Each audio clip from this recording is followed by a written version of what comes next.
E aí a gente vira aqui para a nossa esquerda para a gente falar com Cristiana Seixas, que faz um belo trabalho de terapia através dos livros e seus autores. Não é isso, Cristiana?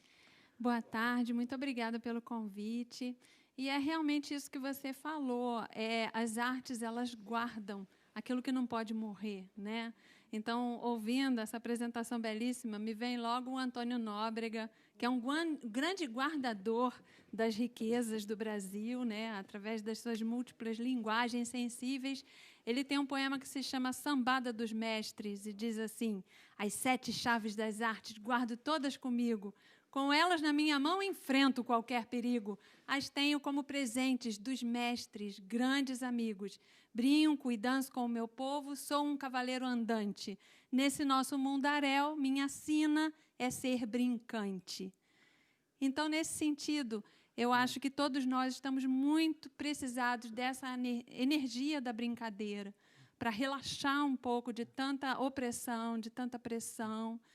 Quando a gente deixa essa criança que tem dentro da gente ir embora, a vida fica mais chata, né? Exatamente. Então, o Fernando Pessoa, no livro do Desassossego, ele diz assim: a arte tem valia porque nos tira de aqui e nos leva para um lugar melhor, né?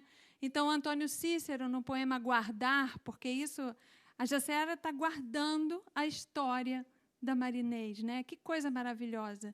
É isso que um livro faz, é isso que o cinema faz, é isso que o teatro faz. Guarda, mostra, promove reflexões, como vocês aqui. Aliás, eu estou super feliz de estar aqui.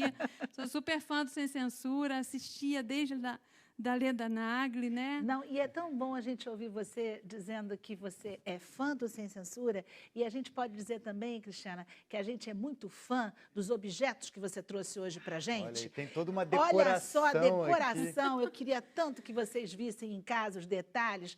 A Cristiana montou com tanto cuidado e carinho essa pilha de livros aqui no nosso cenário, e a gente vê o respeito aos livros, não é isso? É essa sensação de estar sempre bem acompanhada, né? E todos eles com marcações, provavelmente você deve ter lido. Olha aqui. No que eles vão ajudar as pessoas, já que a gente está falando de terapia, não é? Sim, então, a biblioterapia, ela utiliza a literatura a serviço do cuidado. Então, é bem diferente de uma aula sobre um autor ou sobre um livro, não é essa a proposta. A proposta é, primeiro, partir de uma escuta, não é qualquer livro para qualquer pessoa, não. É essa arte de identificar o livro para uma pessoa, para uma situação que ela está vivendo. Então, o Bartolomeu Campos de Queiroz, ele diz assim: cada escuta acorda uma suspeita. Então, partindo dessa escuta, eu vou selecionar alguém que dialoga com essa pessoa. Eu tenho percebido que, quando a gente nomeia, quando algum autor, algum livro consegue nomear o que a pessoa está sentindo, é como se ela recebesse um diagnóstico. Já que alguém sabe o que é isso que eu estou sentindo, então eu posso cuidar disso. Eu posso dar um exemplo. A Clarice Lispector, na Paixão segundo GH, na primeira página do livro, ela diz assim: eu perdi uma terceira perna que me impedia de andar, mas que fazia de mim um tripé estável. Estou desorganizada porque eu perdi o que eu não precisava. Então, isso muitas vezes eu mostro no consultório para uma pessoa que acabou de se separar e, apesar de ser uma relação difícil, a pessoa se sente mal, né? Ou alguém que teve coragem e deixou um emprego que não estava mais alinhado com ela, mas fica com aquele vazio. Então, tem alguns autores que parece que traduzem esses estados. E quando a pessoa lê aquilo, eu considero que o biblioterapeuta ele é relações públicas entre as pessoas e os livros. Então, muita gente, às vezes, se sente deslocado, e aí eu pego lá o Fernando Pessoa, que fala a mesma coisa. Então, ele passa a ter orgulho do que ele sente. Então, é como se eu desse uma turma para ele conversar. alguém que dialogue com ele. E eu acho também isso funciona tão bem com criança, não é, Cristiana? Eu me lembro que quando os meus filhos eram pequenos, havia uma coleção que se chamava Quem Tem Medo. E eu tinha toda essa coleção. E eu lia cada um dos livros da coleção, um porque tinha medo de mar, outro tinha, né, outra criança tinha medo de fantasma. E quando você lia a coleção, você, na verdade, colocava a criança de perto, de frente para aquele problema. E foi muito fascinante, inclusive com eles pedindo a toda hora para ler aquelas histórias. Isso vai fazer diferença para a criança também. Com certeza, porque funciona como uma espécie até de projeção, né? Você encontra um lugar para colocar aquilo que você está sentindo. Então, hoje, eu trabalho com adultos, mas esse trabalho ele é aplicável para todas as idades. E, independente de trabalhar com adulto, eu utilizo muito a literatura infanto-juvenil, que eu chamo que são livros para todas as idades. E muitos pacientes falam para mim, esse livro não é para criança. E eu considero eles de uma potência muito grande.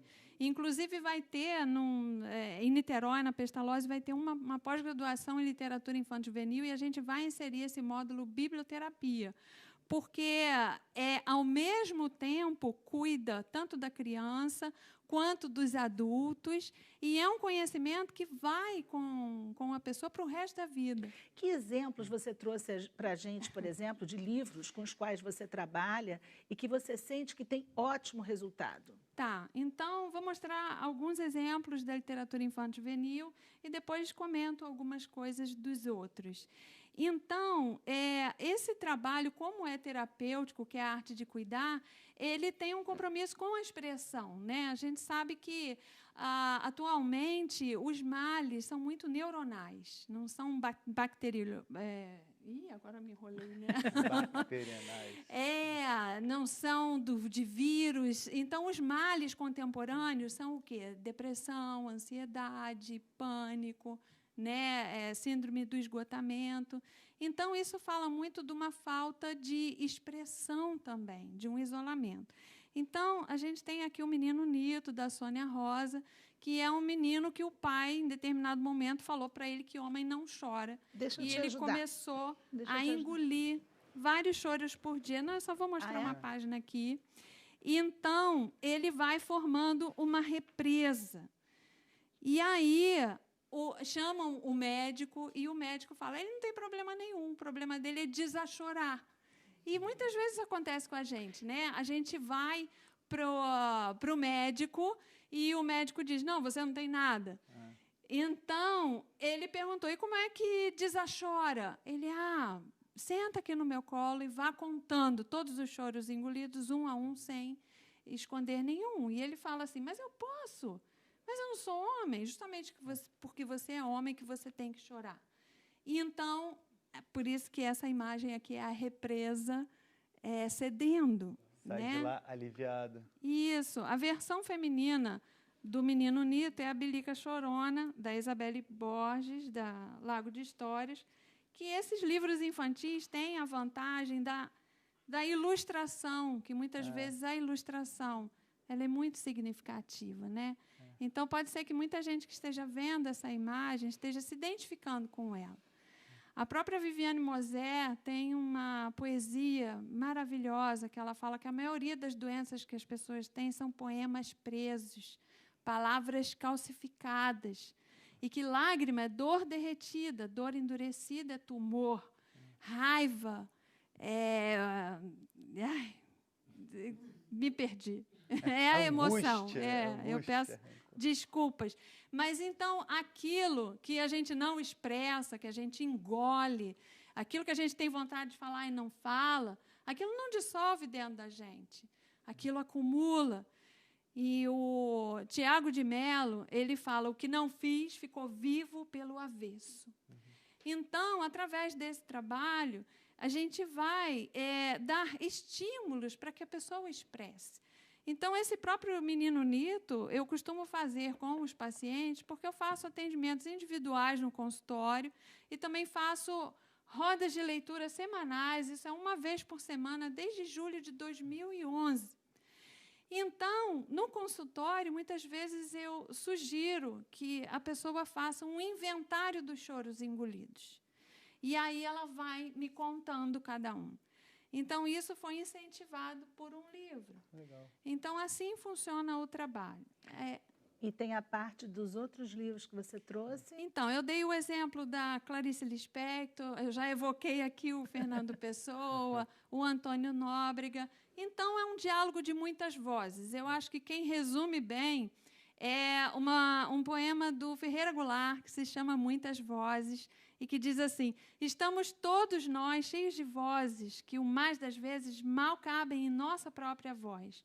E tudo isso em ti se deposita e cala, até que, de repente, um susto, uma ventania que o poema dispara, chama esses fósseis à fala. Meu poema é um tumulto, um alarido, basta apurar o ouvido. Nossa. Então, a partir do que eu vou escutando, eu vou apresentando alguns autores, né, que dialogam com a questão. E eu acho que o seu trabalho tem uma coisa genial, que você, além de ajudar no comportamento, nas angústias, você ajuda no lúdico também, na criatividade. Você resolve, oferece a capacidade de resolver um problema que a pessoa está enfrentando através do lúdico. Então, isso expande criatividade. É incrível. Eu adorei isso que você falou, Bruno, porque é justamente essa que é a busca do trabalho, é promover uma releitura, né? Não se deixar abater ou ter uma outra perspectiva daquilo que a pessoa está passando. Então, vou dar um exemplo, é do Saramago, no livro O Ano da Morte de Ricardo Reis. Ele diz assim que todos nós temos uma doença, todos nós somos uma doença, digamos assim. Por causa dela somos tão pouco, mas também por causa dela conseguimos ser tanto. Então, é possível a gente ter um outro olhar.